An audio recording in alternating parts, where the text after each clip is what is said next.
Desde plasmas, paquetes de vacaciones, pago de cuentas, hasta chapitas, lápices, llaveros, de todo lo que ofrecen los candidatos a alcalde y concejales que este 28 de octubre disputan las elecciones municipales.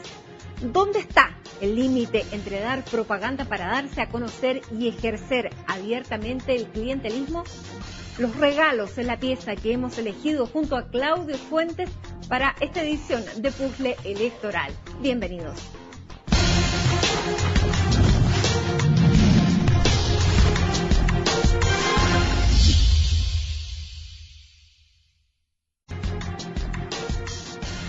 Hola Claudio, ¿cómo estás? Muy bien, ¿y tú? Muy bien, mira, te tengo un regalo. Esto es una flor que está entregando Cecilia Fernández, una candidata a alcalde independiente que, mira, su lema dice, no soy familiar del alcalde. Y es una plantita de menta y muchas gracias. Uno de los cientos de regalos que están repartiendo por estos días los candidatos a alcaldes y concejales para estas elecciones municipales 2012. Hay un montón de regalos, los podemos mostrar porque están bastante entretenidos. Presentemos primero a quien nos va a acompañar hoy día, es Evelyn Arriagada. Ella es antropóloga y además máster en sociología y de la Escuela de Sociología de la Universidad Diego Portales. Hola, ¿qué tal, Evelyn? Hola, Claudio. Hola, Matilde. Hola, Evelyn. Muchas gracias por venir. Bueno, Evelyn es experta en clientelismo y por eso hoy día la invitamos para hablar de todos estos regalos que se los queremos mostrar, porque hay regalos, decididamente originales. Este es detergente que está... el alcalde doctor Navarrete, que está regalando detergente para limpiar la comuna. Detergente para limpiar la comuna. Estos lentes, Claudio... Estos son del candidato alcalde Luis Plaza, que regala, él hace el obsequio y además tiene un video en YouTube que uno puede verlo con 3D, así que vayan a verlo. Luis Plaza. Luis Plaza, estas son unas almendras que son, son nueces confitadas de Carmen Larena, de Renovación Nacional, las cultiva ella misma. Así es, ella las cultiva y se los entrega y hace el paquetito con la familia, y este es un negocio familiar, entonces también tiene un mensaje de la familia. En San José de Maipo. En San José de Maipo. Bueno, tenemos las clásicas poleras. Esta es una polera que regala el candidato alcalde Vítori de Maipú. En Maipú también está Joaquín Lavín León, que está repartiendo estos calendarios. Va junto con Almendares, que es el concejal para todos. Y yo creo que este holograma también está bien choro. Es un holograma que, por un lado, si uno lo mueve, está la candidata Toá, y después se cambia a Michelle Bachelet. Está simpático como regalo. Bueno, apelando a la presidencialización de la campaña, sobre todo en una comuna como Santiago, pero no es el único que apela a figuras presidenciales. Mira, yo tengo aquí el concejal Torres, Marcelo Torres, él es concejal, va por Maipú, y aquí tiene adentro de un díptico una foto con... Lawrence Goldborn, ministro de Obras Públicas, y por detrás aparece el concejal Torres con el candidato alcalde de Maipú, Joaquín Lavín León. Además regala un corazón, mira, está como apelando a la primavera. Marcelo Torres, el amor, le llegó con todo. Pero hay cosas bastante entretenidas. Seguimos con las poleras. Waldo Mora Longa, tolerancia cero, ¿a qué será? Bueno, no creo que sea el programa. No creo que sea el programa. No creo que sea el programa. Claudia Mix, que estaba repartiendo estas banderitas. Y en Lo Prado, una wincha para medir los niños. Esta es una wincha muy colorida, muy bonita, de Gonzalo Navarrete, y que es para medir los niños. Los niños son importantes para el candidato. Guía turística de Chile, fíjate, nuevamente aparece la figura de Michelle Bachelet. Bueno, los lentes encontré que eran notables. Bueno, pero estos son los regalos. Hay otros regalos que son más grandes que no los pudimos traer. Se rifan plasmas, bicicletas, se regalan paquetes turísticos. A nadie a lo mejor, para, claro, conciertos también. A nadie lo pueden comprar con esta flor, pero con un plasma sí. Del clientelismo es lo que vamos a hablar en esta edición de Puzzle Electoral. Quisimos partir un poco mostrándoles todo lo que se ve en las calles, en las ferias, porque esta es la plena época de campaña en que se están repartiendo todas estas cosas, además de las clásicas chapitas que tenemos aquí, una que es ya lo más clásico en propaganda política. Evelyn, ¿qué es el clientelismo y podemos hablar de clientelismo con todos estos regalos que tenemos aquí? Bueno, el clientelismo se define básicamente como un modo de vinculación política en el cual se intercambian bienes, regalos o favores por apoyo político. Desde ahí uno podría distinguir también tipos de bienes y regalos. A lo mejor unos regalos tan pequeñitos con un valor económico menor sirve más bien como elemento de marketing, pero ya hay regalos más grandes como los que tú mencionabas, un plasma o a lo mejor viaje, que pueden ser más determinantes en recibir de vuelta un apoyo político favorable a determinado candidato. Pero ¿cómo se puede establecer en estos tiempos en que ya la gente sabe que es libre de votar y que no tiene cómo comprobar un poco su voto, recibir un plasma o recibir el pago de alguna cuenta, con que efectivamente vaya a votar por ese candidato? Lo que pasa es que al tratarse de un vínculo político basado en el intercambio, no solo material sino simbólico, hablamos de relaciones de largo plazo. En general, los vínculos clientelistas no se reducen a los periodos previos a las elecciones, sino que se mantienen a través de las elecciones y se perpetúan a través de renovación constante de las relaciones. Es decir, un regalo de una gran magnitud económica puede ser un favor fundacional o un regalo fundacional de una relación, pero si esa relación no es de largo plazo, no está acompañada con ciertos gestos, con otros elementos que le dan vida a esa perpetuación del vínculo, no podemos hablar estrictamente de un vínculo clientelar de largo plazo. Tú, Evelyn, hiciste un estudio en donde te metiste en las campañas del 2004 y 2008 y seguiste a los candidatos y ¿qué viste en términos de esas relaciones de intermediación? ¿Cómo opera en la práctica, en terreno, este tipo de relaciones? O sea, uno parte de la base de que todos los candidatos regalan cosas de mayor o menor valor económico, pero lo que es más importante es la estructura sobre la cual se paran las campañas. Es decir, cuando un candidato X llega a una comuna, lo que hace es armar una estructura de campaña, y esa estructura en general se arma sobre la base de relaciones preexistentes y que son mantenidas por ciertos intermediarios políticos o brokers que se llaman en la literatura. Estos intermediarios suelen ser dirigentes vecinales, dirigentes de organizaciones sociales o ciertos líderes locales de barrio. ¿Qué hacen ellos? Estos intermediarios lo que hacen más bien es, ellos mantienen el vínculo clientelar a largo plazo. Ellos generan relaciones cotidianas con las personas. Por ejemplo, sin nombrar la comuna en concreto, tú nos contabas antes de un caso particular en que en una comuna hay una persona que hace determinadas tareas todos los días y que después eso se traduce en un voto. Cuéntanos cómo es esa experiencia, si nos quieres contar la comuna, sí, si no, no, pero cómo se opera. Claro, efectivamente, lo que pasa en la mayoría de las comunas con este tipo de intermediarios o dirigentes es el caso puntual que yo les comentaba.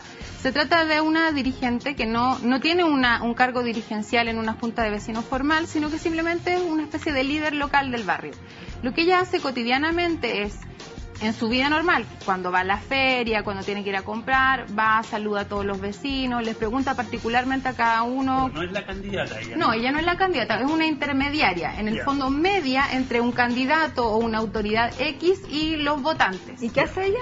Ella, por ejemplo, saluda a los vecinos, entrega cosas también. Por ejemplo, si van vecinos y necesitan sillas de ruedas para alguna persona que está discapacitada, medicamentos, canastas de familias para personas más pobres, esta intermediaria gestiona que esos recursos lleguen efectivamente a donde se necesitan. Y para esa gestión ella consigue, desde con los alcaldes, con el concejal, con el diputado, con toda la estructura hacia arriba que sea posible para poder solucionar el problema.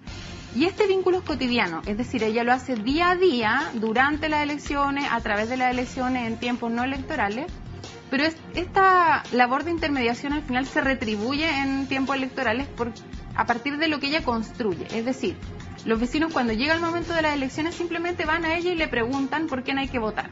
Y no es necesario que ella les saque en cara qué cosas le ha regalado, qué tipo de gestos ha tenido, sino que simplemente esa construcción cotidiana de ese capital simbólico o esa legitimidad hace que la retribución venga por sí sola. Y tú nos contabas de esta diferencia entre una vinculación instrumental de casi comprar un voto y la moral. ¿Podrías explicar un poco eso? Claro, efectivamente. Pero lo que antes de que pase a este tema, quisiera saber si esta relación que tú decías de esta líder local se repite en todas las comunas, se repite con todos los partidos o es patrimonio de alguno de los dos bloques políticos que tenemos hoy en Chile. ¿Es más algo que haga la alianza o es más algo que hace la concertación, la oposición?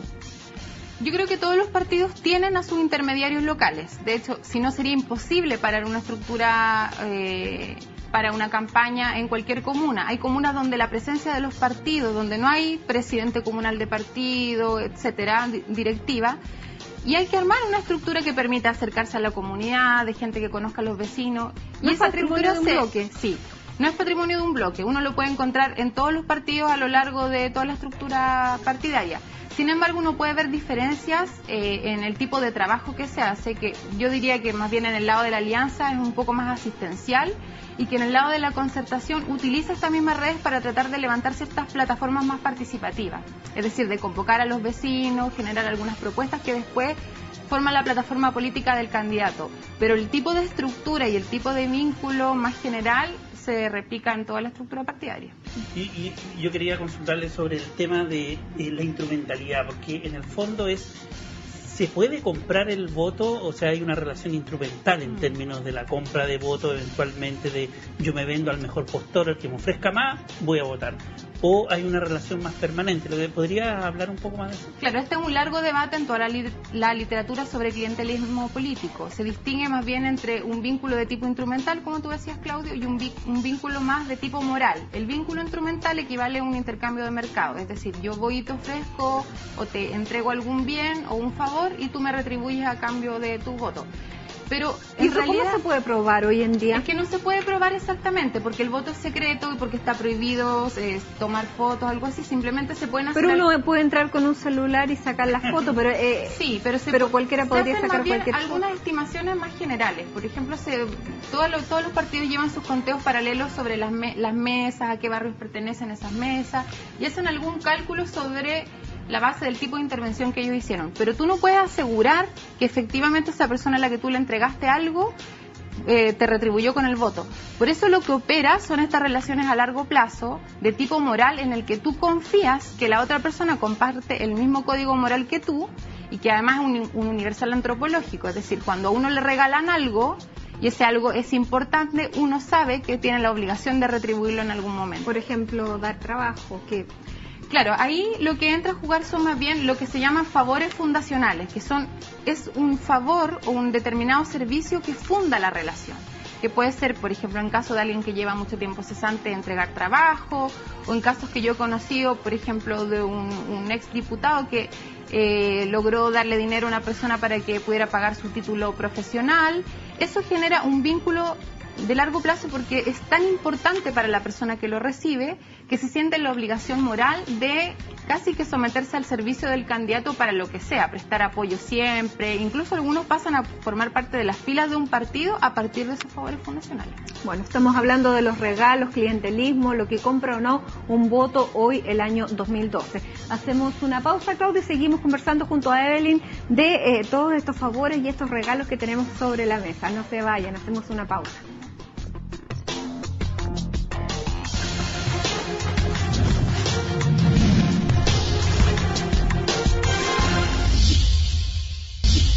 De los regalos estamos hablando junto a Claudio en este puzzle electoral. No nos volvimos locos, tenemos plantitas, tenemos detergente, anteojos.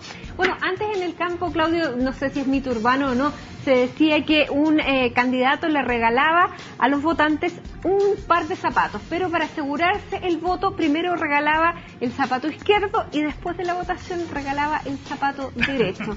Eso yo no sé si es parte de la mitología, es verdad, pero probablemente las cosas en el campo se ven distintas, y de eso queremos seguir hablando junto a Evelyn, que ha venido a conversar con nosotros sobre clientelismo. Ella es una experta en el tema de la Universidad Diego Portales.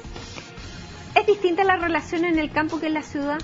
Uno podría partir pensando que donde hay más necesidades es como un terreno más favorable al clientelismo. Es decir, si por ejemplo las personas tienen menos acceso a llegar a los lugares de votación, si además están distanciados en un país tan centralizado como el nuestro y no tienen acceso a ciertos servicios básicos, de repente es mucho más fácil gestionarlo a través de una red clientelar que a través de otros elementos burocráticos con los que contaría una persona en condiciones diferentes. Ahora, hay un trabajo antiguo que me gustaría citarlo, que es de Samuel Valenzuela, que hace un trabajo sobre el siglo XIX respecto de las relaciones estas de patrón-cliente, es decir, de estos patrones de fondo que tenían y que llevaban a sus obreros a votar al principio del siglo XX, cuando ya se les estaba otorgando el derecho a voto.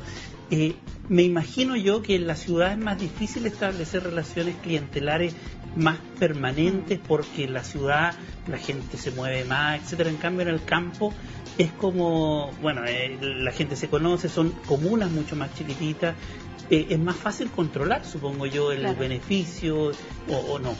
Porque el elemento moral, como dices tú, es mucho más presente, porque la red es mucho más reducida. Y además, la resolución de problemas se reduce a redes más pequeñas. En la ciudad uno tiene acceso a otro tipo de redes o de servicios en general a través de los cuales tú puedes resolver tus problemas. Pero en el campo, en general, necesitas de la mediación de otros, que tienen acceso a las autoridades de nivel central. Es algo que opera no solo en el campo, también en las provincias, por ejemplo. O sea, muchos de los recursos que necesitan conseguirse para determinados lugares aislados funcionan a través de redes que ya atraviesan el nivel local y llegan hasta el nivel nacional. Es decir, son relaciones de intermediación que llegan hasta la estructura del nivel central. Pero, por ejemplo, o sea, poniéndolo en términos súper concretos, lo que veíamos en la película del Padrino, Vito Corleone, que es el gran papá, ¿hay grandes papás así en política? Sí, desde luego que sí, y eso efectivamente se da cuando un candidato, por ejemplo, es más fácil que se dé cuando un candidato o un alcalde lleva muchos periodos seguidos de reelección, o es una misma autoridad que gobierna sobre una determinada localidad por mucho tiempo. Muchos estudios han citado, como el caso de Soria en Iquique, por ejemplo, y otros también que se pueden caracterizar que efectivamente son patrones políticos. En otros casos, en los casos de las ciudades más grandes, donde los alcaldes rotan mucho, los diputados rotan un poco más, es más difícil establecer este tipo de relación. Por lo mismo, la figura del intermediario es mucho más relevante, porque el intermediario es el que se queda ahí y permanece más allá del alcalde puntual del momento. Y llevándote al tema de los intermediarios, ¿son hombres, mujeres? Porque me imagino yo que generalmente uno piensa que los hombres tienden a llevarse en la política, hay más hombres en la política. La división de género, ¿podría hablar de eso? Bueno, hay dirigentes de todo tipo, pero en general uno podría encontrar mucha presencia de mujeres por el tipo de trabajo que se hace. El rol de intermediación tiene que ver mucho con la perpetuación del rol de género en la esfera doméstica. Es un trabajo de cuidado, de protección, de asistencia, y que por lo mismo también refleja los modos de actuar en política según el género. Se ve en general a los hombres mucho más preocupados de los debates públicos y a las mujeres mucho más como cuidadoras, protectoras y encargadas de establecer este tipo de ayuda social. Bueno, ¿hay alguna forma de solucionar? Esa es la pregunta que dejamos enunciada para el segundo y el tercer y el último bloque de este puzzle electoral.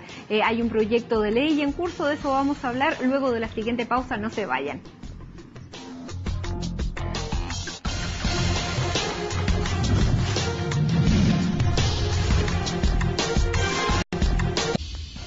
Bueno, de regalos y de clientelismo estamos hablando en esta edición de Puzzle Electoral y habíamos hecho la pregunta antes de irnos a comerciales si efectivamente se puede regular.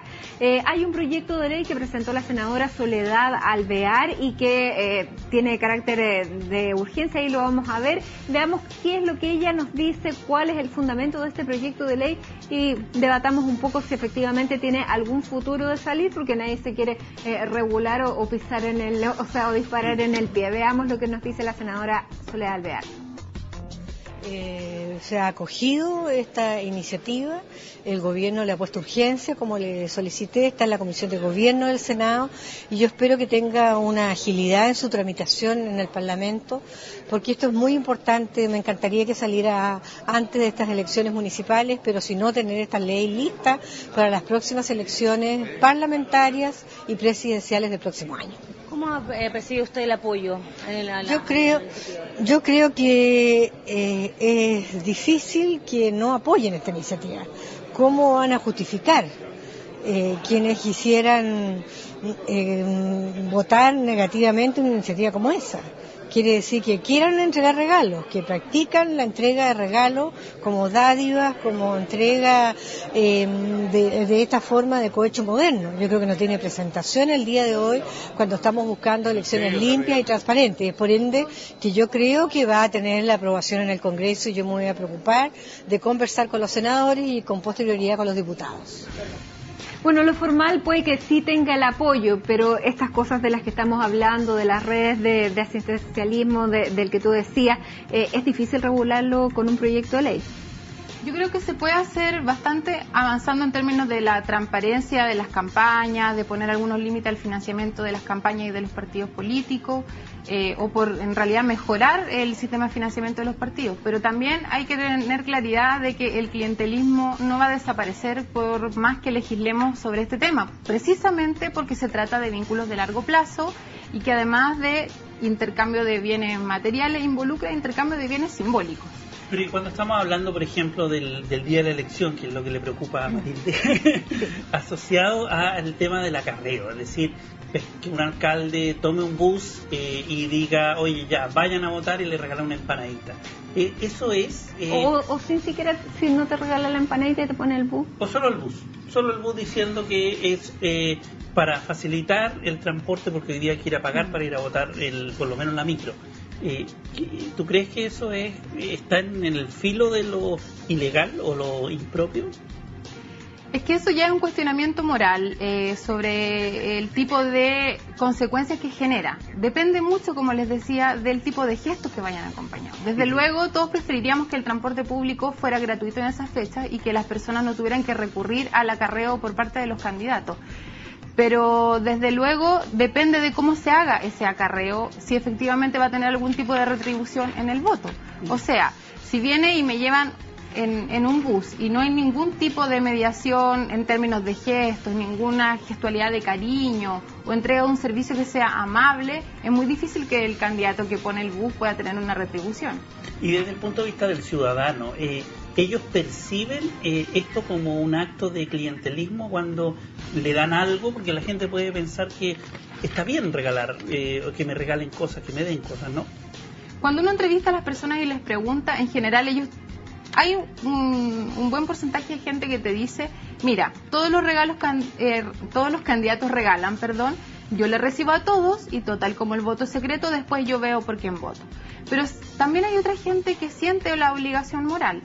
Y te digo, no solo por el regalo, sino por el tipo de cosas que acompañan ese regalo. No solo importa el valor económico en sí, que es lo que yo creo que hay que insistir en este término, porque importa el gesto, importa las palabras. Los candidatos se esfuerzan por tocar a los votantes, por mirarlo a los ojos, por tener palabras cariñosas de intercambio, porque saben que precisamente la sola entrega no va a generar un tipo de apoyo más allá de una retribución en términos de saludo, pero un apoyo electoral por sí solo no se genera a partir de esta entrega de bienes. Yo creo que hay un tema que es importante para la audiencia. Primero, agradecer a todos los candidatos que nos mandaron regalos.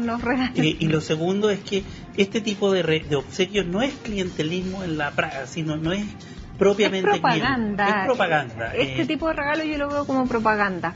Marketing. Sí, más bien como un elemento de marketing, pero para que exista clientelismo tiene que haber una relación de largo plazo. Y eso, como les decía, es muy importante que se sepa, que se tenga claridad para no confundirse tal vez con este tipo de cosas.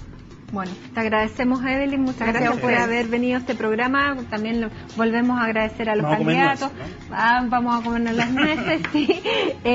Y vamos a seguir viendo todos los elementos de estas elecciones municipales porque ya nos queda muy poco. El próximo 28 de octubre finalmente se va a saber qué tanto efecto hicieron estos regalos, si efectivamente fue una medida solamente para darse a conocer o influyeron en algo. Es imposible también saberlo, pero vamos a conocer finalmente a los ganadores. Muchas gracias a ustedes por acompañarnos y nos vemos en una próxima edición de Puzzle Electoral. Chao, Claudio. Chao. Muchas gracias.